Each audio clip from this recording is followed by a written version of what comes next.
This is the Field of 68. I'm Vince Wolfram. I'm JoJo Cavanagh in Auburn, Alabama. And this is Straight Out the Jungle.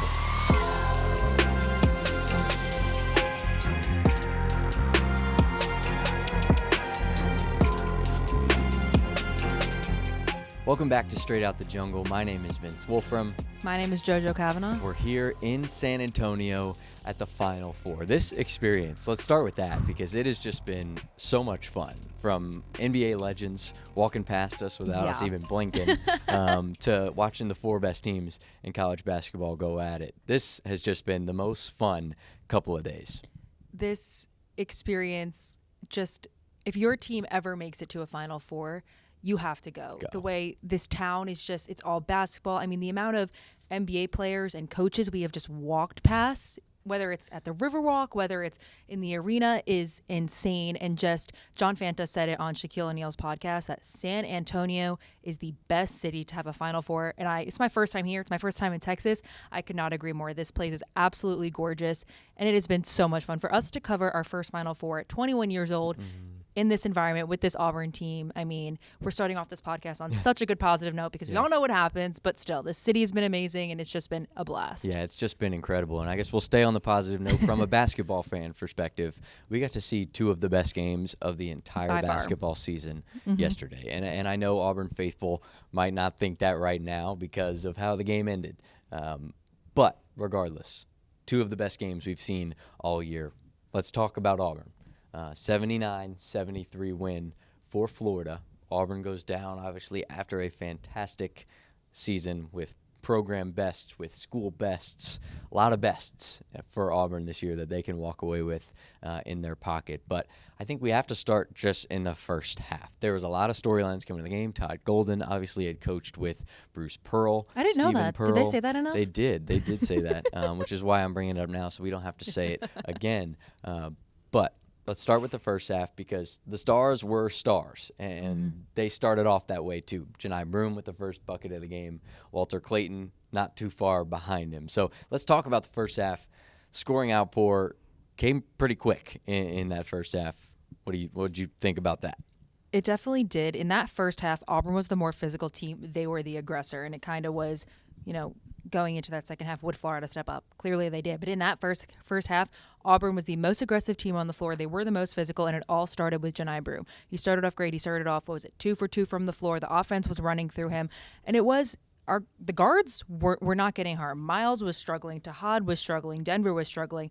Johni was the one that was in place getting those buckets. And also it started with Dylan Cardwell too. I think within the first 6 minutes, he had 2 dunks, and he was perfect from the floor for a lot of the first half. So definitely ran the offense through the big men. But like you said, the star showed. It was Johni Broome and it was Walter Clayton Jr. in that first half and in that second half. I think in that first half, Walter Clayton Jr. had 14 points. He had 2 threes.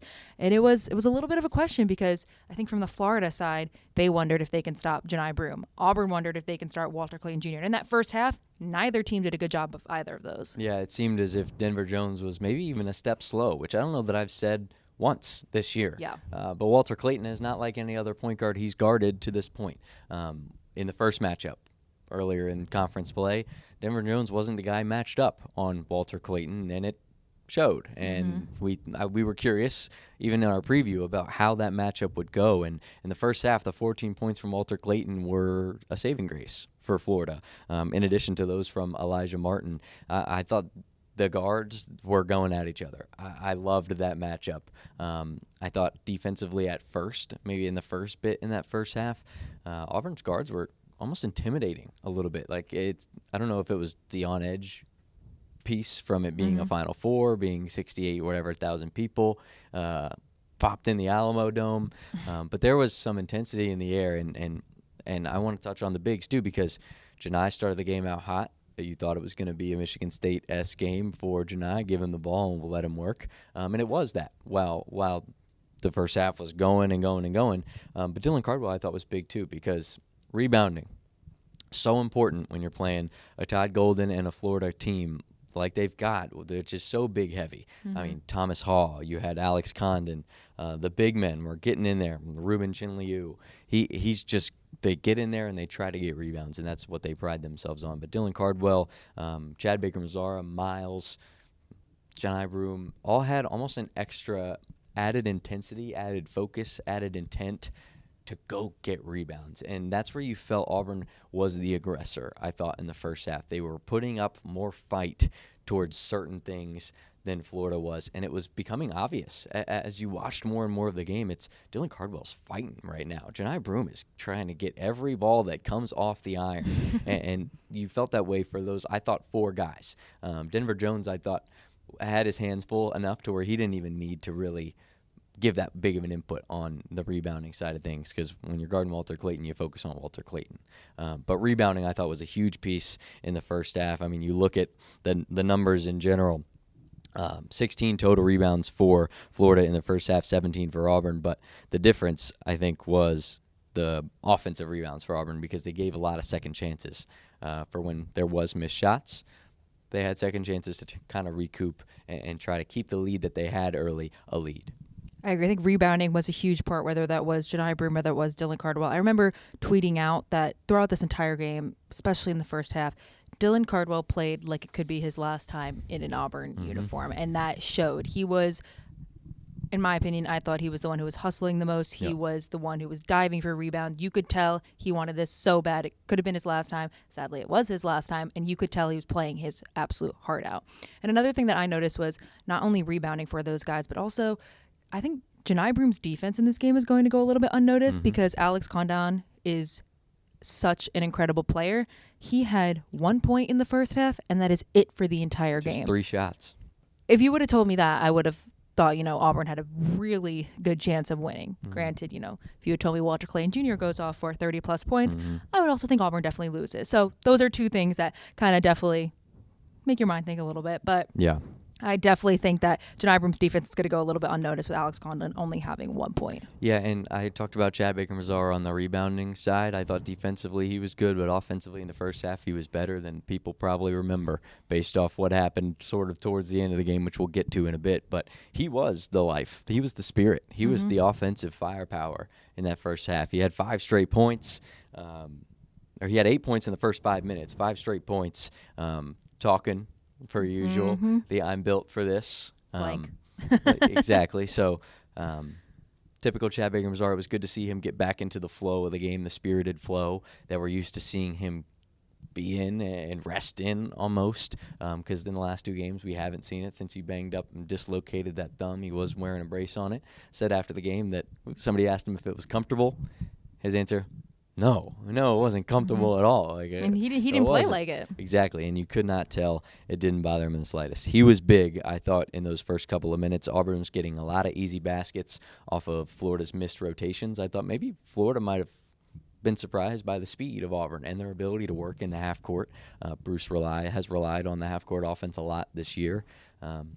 I think in the games that they've struggled over the last month, that's what they've gotten away from. They've tried to beat teams in the fast-paced game and not as much in the half court. That was not the case yesterday. They stuck to their guns, and it was working. Florida really had, I felt, no real stopping point. And if they did, there was an answer by Auburn.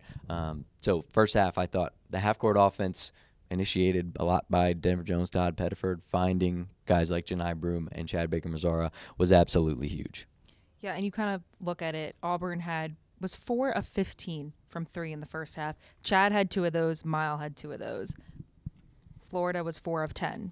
So they were shooting 40% for 3. Auburn was shooting almost 27% from 3. But then the biggest thing was in that first half, points in the paint. Auburn had way more points in the paint than Florida did. At the end of the game, Auburn had 26. Florida had 14. So, well, at the end of the first half, Auburn had 26, Florida had 14. So you can kind of see Auburn was working through that offense in the paint with their front court, and it was just, that's what you wanted to see. That was why Auburn was more aggressive. It wasn't working beyond the arc by far in the first half. I know a lot of people thought it would kind of, you would see Todd Pettiford get going, you would see Miles get going in that second half. Unfortunately, that didn't happen. It was not Auburn's night shooting beyond the arc, but in that first half, it was Auburn's night. But there was Johni Broome, Dylan Cardwell, Chaney Johnson had a couple jumpers, getting those points in the paint, and that's what put Florida in trouble going into halftime. Yeah, I thought a lot of Auburn in the first half was a composure plays, and what I mean by that is maybe something doesn't go right. It's a loose ball. It's a scrappy play. The play, you scrap it mid-play, doesn't go the way you want. but you stay composed and you get an opportunity. You look at the play Denver Jones had the jelly at the rim. That's a broken play that they just made work. I thought Johni Broome had a lot of them. There was one play, there was a block by Broome on one end, a rebound out to Miles Kelly for a layup. That's a composure play. You get the block, you get it, you come down, fast break, and you score on it. I thought that was big. And I also thought in the first half, especially towards more of the end of the first half, I would say, the defensive stops for Auburn were adding up. And it was, okay, Auburn is not letting these guys get what they want. Like, it's a no-pass zone here. And that's what it was. But with those opportunities, Auburn didn't capitalize like they had and like they should have. Absolutely not. It wasn't a consistent enough offensive, I guess, offensive push based off of a defensive start. I think defensively they were certainly on a great pace earlier in the game. Offense was, I thought, a little bit behind that. If it had been on par, this game could be completely different. But that little bit of lack offensively, not in offense, not trying to work offense, but just making shots. And I talked about the microphones on the rim being loud, and it made every clank sound like a clank. It just was like that. And a lot of missed shots is what I took away from that, is I kept hearing it. And if you're Auburn, you're getting these defensive stops, you needed to capitalize on it, and they didn't in the first half. The biggest stat, I think, in this first half is, coming with your point, is Auburn on defense in that first half forced 16 Florida turnovers, which is great. Crazy. It's absurd. That was something that Florida had struggled with. That's why they struggled against UConn. That's why they struggled against Texas Tech. How many points did Auburn score off those 16 turnovers in the first half? 0. That is a massive problem. You're playing so great defensively. You're forcing the opposing team to turn the ball over 16 times, and you don't capitalize on that.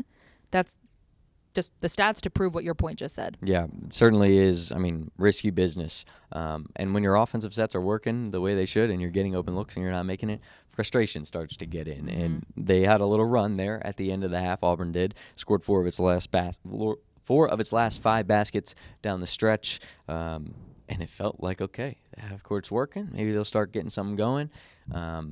And you expected maybe a run to start the second half, too. What would the second half adjustments be? The second half adjustments came from Todd Golden. Yep. The first 5 minutes of the second half, all Gator. All Gator. You could chomp on that because it's the truth. They let the Gators start a run, and that was a mistake. I told you before the game started, I said bring that up. The biggest run of the game, whoever has the biggest run of the game will win the game. The biggest run of the game, absolutely. That start of the second half run from Florida sort of set it off. And once they got that lead back in the second half, there was moments. And Elijah Martin, I think, was the reason and the product, the multiplier of those moments. But the first 5 minutes is where you thought, if you're an Auburn fan, uh-oh. Yeah.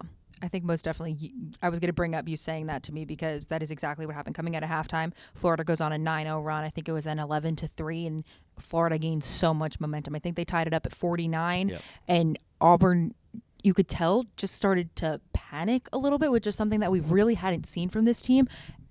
Auburn panicked a little bit, and Florida got more confidence within that. I mean, you saw that with those turnovers with Elijah Markin dunking from half court. You saw that with him dunking over Todd Pettiford and Chad Baker-Mazara. I mean, he was the best athlete on the floor by far, which pains me to say, but Elijah Martin was the best athlete on the floor.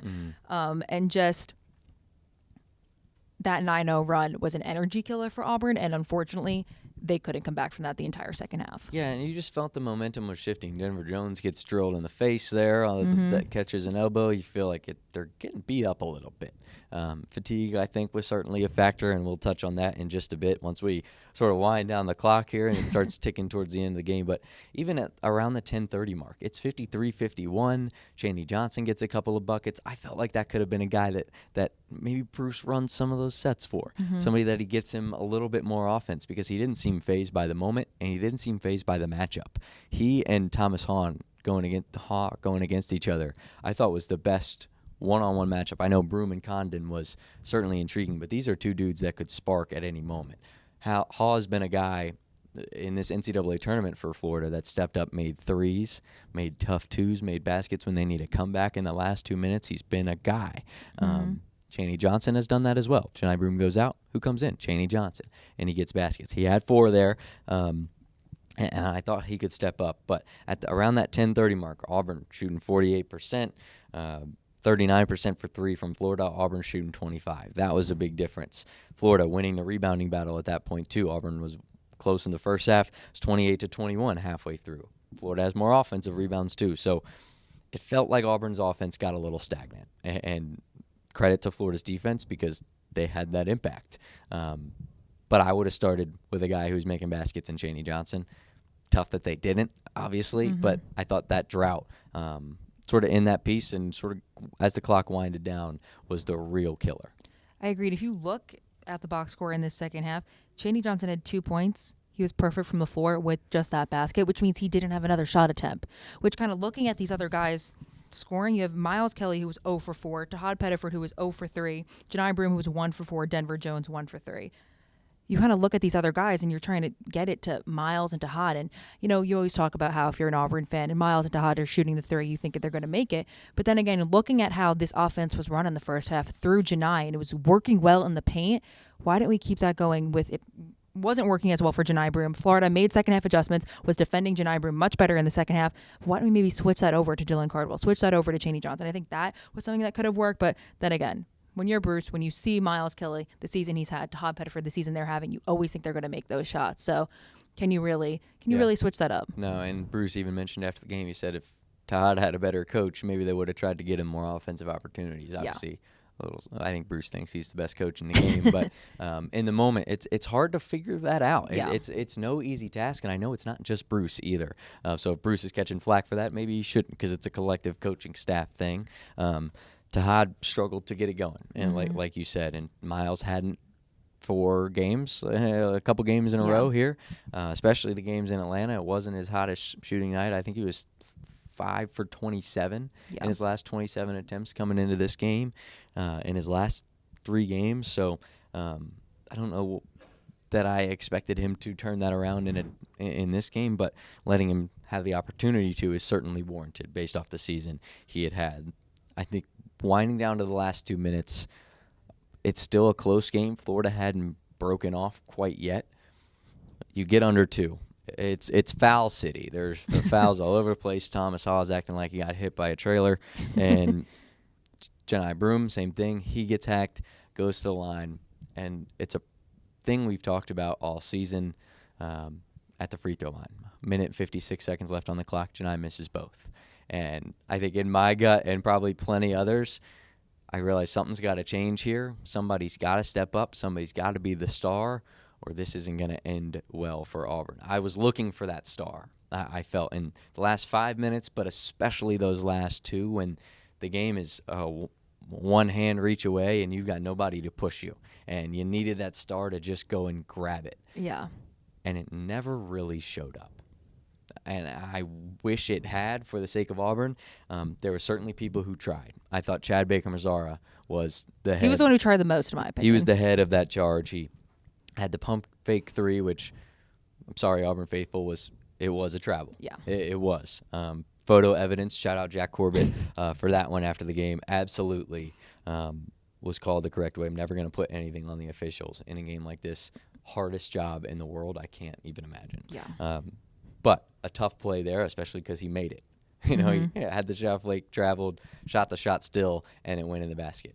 After that, though, he didn't lose any composure. He was still there. He was still trying to be. He shoots another one after that. He was still trying to be the fire lit under Auburn, makes that 3 to try to close that gap just a little bit. But I thought it was just a little bit too late. I wanted to see a star emerge a little bit earlier. I wish it was him, because Chad was hot all game, and maybe they should have gone to him a little more in the second half too. But I thought in that moment, get the ball to that guy. And he makes quick plays, so you save time. Because the amount of times Chad rebounds it or somebody outlets it to Chad, it's usually get out. Let Chad work. There's the wave. Here we go, one-on-one, a CBM one-on-one. That's a play that Bruce is comfortable with. Chad's elusive, long, strong enough to get to the basket, enough to make a step-back 3. He's the king of the trash plays. And I've said that all year. In the plays where you don't expect somebody to make it or take that shot, it's going to be Chad Baker-Mazara. I didn't expect people to take those shots down the stretch, and I wish I had. And I think it would have been Chad to do it if it had happened. And that sort of situation come to light. I agree. I think Chad was the one in that second half who was most energetic, most passionate, which is what you need from Chad Baker-Mazara. I think it was a travel. If that wasn't called a travel, obviously that changes the entire course of that second half, unfortunately. But just in the broad landscape of things, him finishing out this tournament as the one who was the leading scorer in this game compared to last year's NCAA tournament, in my opinion, I think that was kind of him proving himself, proving his point as an Auburn Tiger, as one of the greatest on this team, on the greatest team in Auburn basketball history. But just looking at it, I remember after this game, we all go to the locker room and we're waiting outside the locker room, and Bruce Pearl and the coaches are kind of taking a moment to themselves and they're reading the box score. And one of the things I remember Bruce hearing was 16 points off turnovers.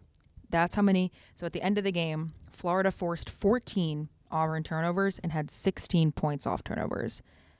And then if you look at Auburn had 16 turnovers and 6 points off turnovers. So Bruce was just, I think that number 16 might haunt him because Florida had 16 points off turnovers and Auburn committed 16 turnovers. So kind of just looking at it like that, I'm like getting so confused with the 16s, but a lot of 16s. A lot of 16s. I think that's going to haunt him, and I think that's going to haunt this team, and that was rough to see in a game where Tahad Pettiford has stepped up all year long. Miles Kelly has stepped up all year long in that game in Rupp Arena where he shot 9 threes and had how many points. So I think it's a little rough to see that the guys you saw step up all year come up short in the one game where they really needed it to, because you've seen it all season long. That's why Auburn was the best team in the country. When no one is stepping up, you're like, there's that star that comes, that whether it was the Chaney Johnson game, the Miles Kelly game, the Tahad game, and you didn't have that because it was Johni Broome in the first half. And then when Florida switched up their defense, you would think Auburn would have that other star come out. And Chad Baker-Mazara was kind of poking at it, but he never really grabbed it. Yeah, what happens when you don't have the gift that keeps on giving? All season long, that the depth of this team has been the gift that kept on giving. And the gifts stopped flowing in today. Santa didn't come to town in this one, and that was the tough part. Miles Kelly talked to us after the game. He said we turned the ball over too much, and it led to them scoring points off our turnovers. Too many. That's something that couldn't happen throughout the whole game, and it ultimately happened, and that's why we lost. Straight up. So Miles Kelly telling it how it is, and Chad, too, walked off the floor, tears streaming down his face. There was a lot of emotion from these guys. Obviously, 11 seniors that want to walk off the floor victorious in the last time they're wearing the orange and blue uniform were unable to do so. So those emotions set in when you walk off the floor. Tahad Pettiford with the jersey over his head, crushed because he didn't have the game that every kid, every freshman dreams of. Chad Baker-Mazara walking off the floor and says that was from my island, a Dominican Republic, Santo Domingo native. Told us after, he said, I can sit here and go back to bed and say I gave it all I had in my tank. That was from my island, because not many Dominicans being here in this place and being able to put on a performance like that. That's the truth, and he knows that. Johni walks off the floor.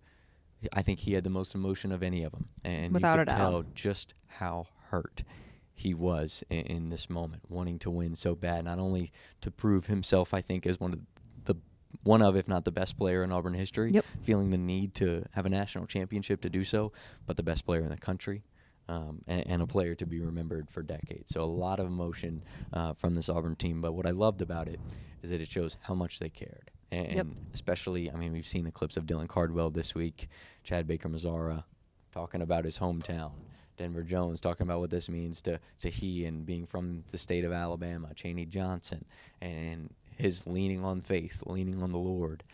So many different aspects that have been what's driven this team, ended up being the signature at the end of the paper in this game. And I just thought it was cool the way that, obviously it's not the way that it ended, but the way that these guys went out with a lot of class, and they did it in a way that Auburn men should do it.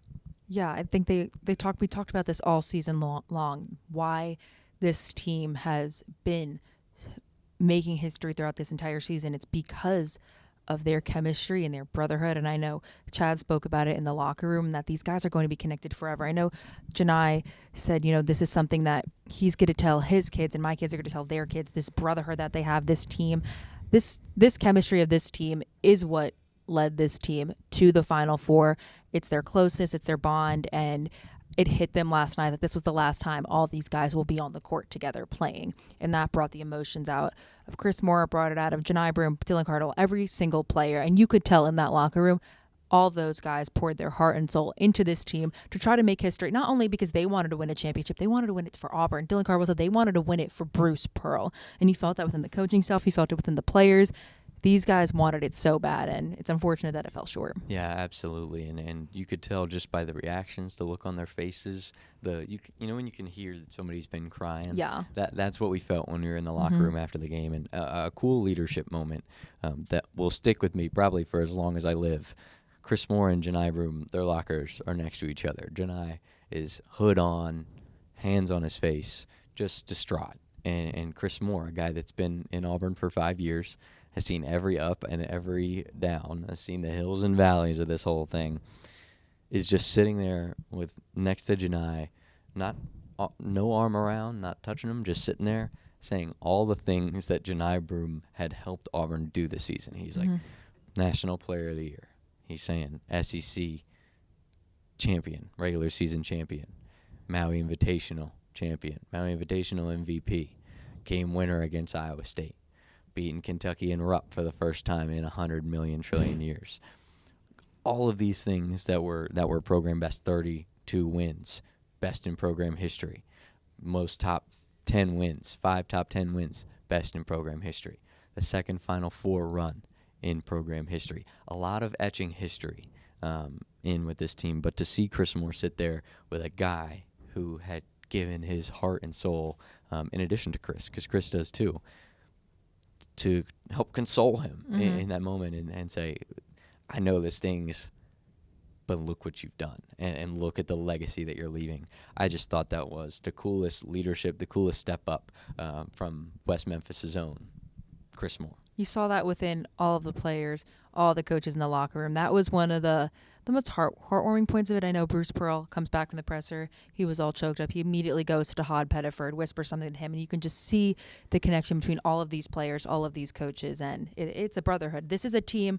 I'm not afraid to say this is the best team in Auburn basketball history. I mean, it's proven. You just named all of those accolades, most Quad 1 wins ever, and ranked number 1 for record-breaking weeks. This is the best team in Auburn basketball history, and I think that's why also it hurts even more, because these guys know that, you can play for another school, you can play for UConn has how many national championships? You can play for Florida, who has back-to-back national championship. These guys knew that not only could they have made history, they could be the first national champions in Auburn basketball history. And they know they are the best team in history. So I think that's why it stings even more, is because Bruce Pearl has transformed this program, and they are the team that could have just pushed that even farther. I mean, they're already etched in the history books, but I think they wanted it more. But yeah, there is a difference between best team in program history because you made it to the Final Four, and best team in history because you won a national championship. Yeah.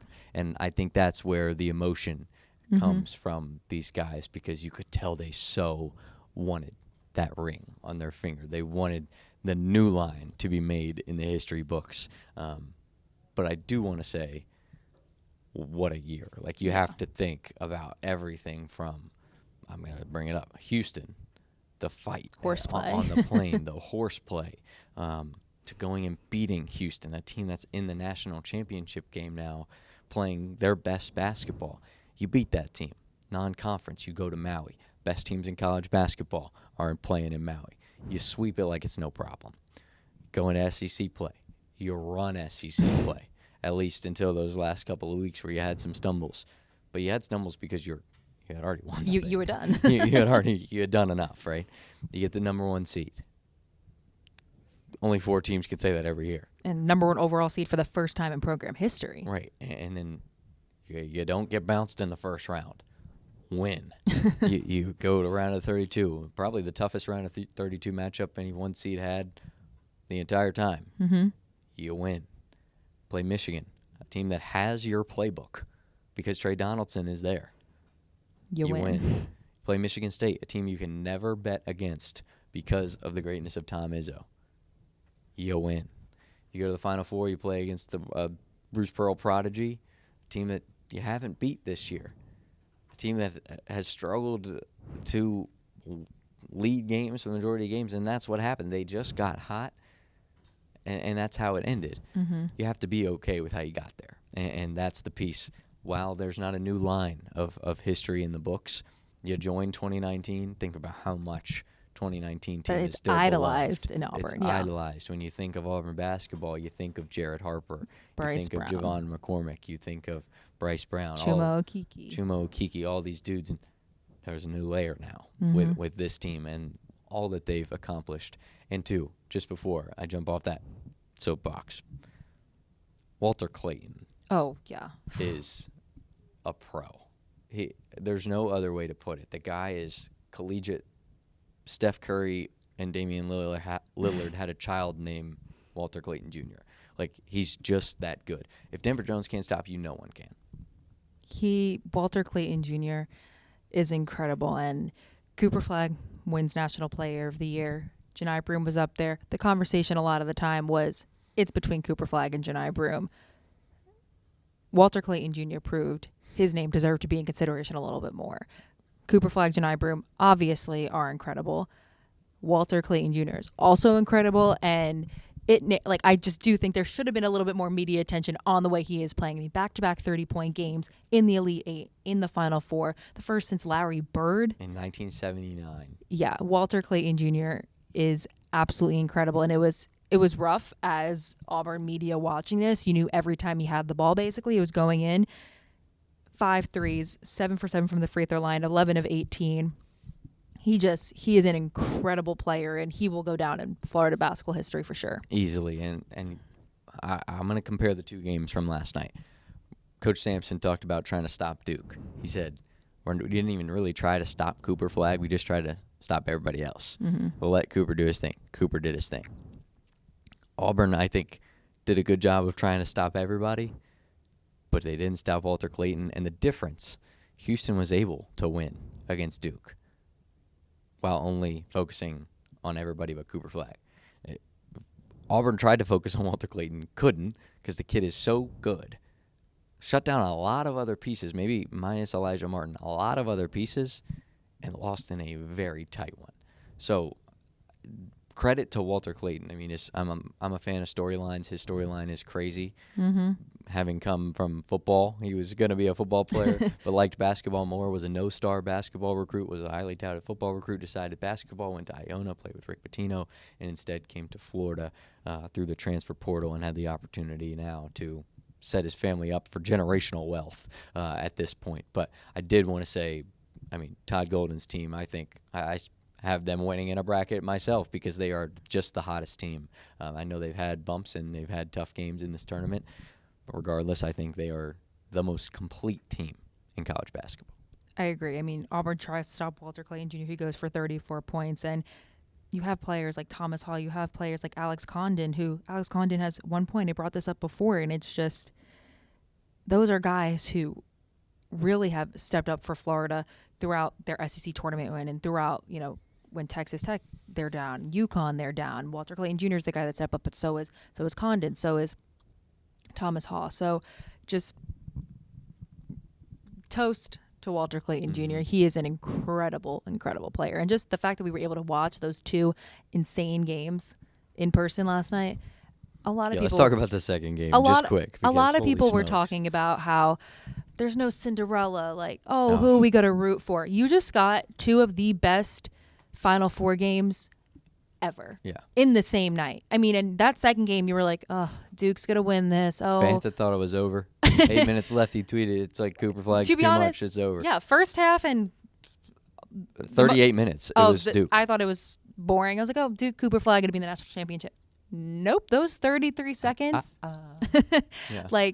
So 4 number 1 seeds in the tournament, absolute cinema. Yeah, 4-1 seeds is chalk until you think about the fact that you're going to get the 4 best teams in college basketball going nose to nose, going to war for 80 minutes total. Like, that's what last night was for us. It was awesome to see. I know Auburn didn't come out victorious like many would have hoped.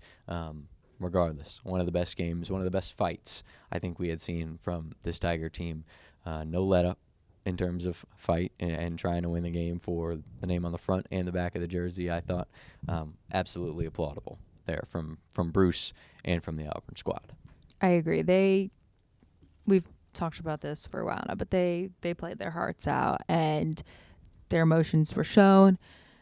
You know, it hurts. It hurts for them, I'm sure. But they're etched forever in Auburn history. Yeah. And you want a depiction of these guys and how much they care. Let's take a look here. Johni Broome post-game after last night's loss to Florida. You know, I wanted to win that championship. You know, it hurts. This team is special, though, so it sucks that it came to an end. Obviously, an emotionally depleted Johni Broome. He got nothing left. Left it all out on the floor.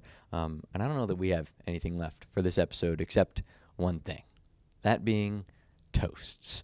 I think the toast will be weird today with Auburn having their season ended because obviously there's not a lot of things these fans are like positive about right now. But I will say, last night, Duke losing put some water back in my cup. Like, Yeah. it definitely erased some of the tough feels because I thought, ooh, wow, something that I didn't expect to happen tonight. Which is why my toast is actually going to go to Coach Sampson at Houston because he dropped this line, and I'm going to flip this toast in an unexpected way, all right? SEC was great. Big 12 was great. I thought the Big East was solid all year. This is what Coach Sampson said after the game. He said, I hear what people say. Duke this, Duke that. Duke's great. John Shire is awesome, but don't sleep on Houston. Don't sleep on Houston. Here's the best part. We weren't 34-4 playing in the Toy Poodle League. I mean, a shot at the ACC if I've ever heard one. Oh, my goodness. I do think that's why Duke struggled in those last 2 minutes was because they hadn't faced anything like that. I know they're up 9 with 2:14 left to play, but they hadn't faced anything down the stretch like Houston gave them last night. And I think that is a very, very valid reason and a very true reason as to why they faltered in that moment. If anybody says it was the officials, like I said earlier, I'm never going to blame the officials. I know the Cooper flag call was one that 95% of people probably say they wouldn't call. Duke made their bed, and Houston killed them into it. Like, they went to sleep when Houston started playing defense. Duke absolutely faltered. So that's March Madness. That's what it is. That's what it's all about. You can be up 9, no lead is safe. And I think Coach Sampson talking about 34 in the ACC, the Toy Poodle League, was the best quote I heard all night. And me, The Toy Poodle League. What, are we serious? me and Vince were standing right by the Houston student section when this was all going on. Mayhem. Erupting. I mean, there was liquids flying and there's popcorn in the flying. air. I don't even know what was going on. Sorry to everyone who had to clean that up because the Houston students were going absolutely insane.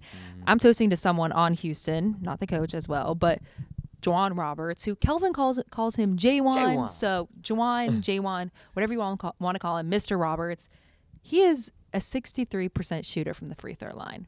He made 2 free throws.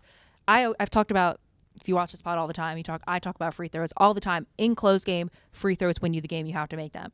This man just proved that. He just sent his team to the national title game on free throws. You shoot 63% that the entire season. You make the 2 that are the most important of his college career by far. And I'm toasting to that because I think free throws send your team to the national championship, and Mr. Roberts did that. Yeah, J1, say something, LeBron, Lakers in 5. Had to say that. But no, I mean, huge free throws from him, and free throws from the big man at the free throw line, something to behold, as we've seen throughout this season. So for Houston, I think this national championship game is going to be awfully enticing, ladies and gentlemen. Get your popcorn. It's going to be fun. I know I didn't expect it. I expected maybe Florida to be there, very truthfully. I expeced maybe Florida to get there. I'll be honest, I don't know that I fully expected Houston. I knew they were tough. But Kelvin was right. Don't sleep on them. I knew they were tough. It was just the offense that I was worried about. But Kelvin's here. He's trying to win his first national championship. He's the second winningest active coach without a championship. And maybe he gets it on Monday night here in San Antonio. Maybe he doesn't. We shall see. We have the veteran, and then you have the young Todd Golden, both searching for their first national championship. Todd Golden could be the youngest in a really long time. So just 2 coaches searching for their first national championship. Yep. And Auburn's season comes to an end, 79-73 here in San Antonio, Texas. A tough one for those 11 seniors, which I want to tip my cap to now before we hear further whether NBA draft, returning to the program, whether you're 50 years old or not. So a lot of things still to be decided. This is not our last episode of Straight Out the Jungle. While it's our last game recap episode, we're going to have some updates, and we will have a superlatives episode too, talking about the season as a whole, our favorite moments, our favorite things about this season, what we enjoyed covering the most. And that one's going to be fun, so make sure you tune in for that one.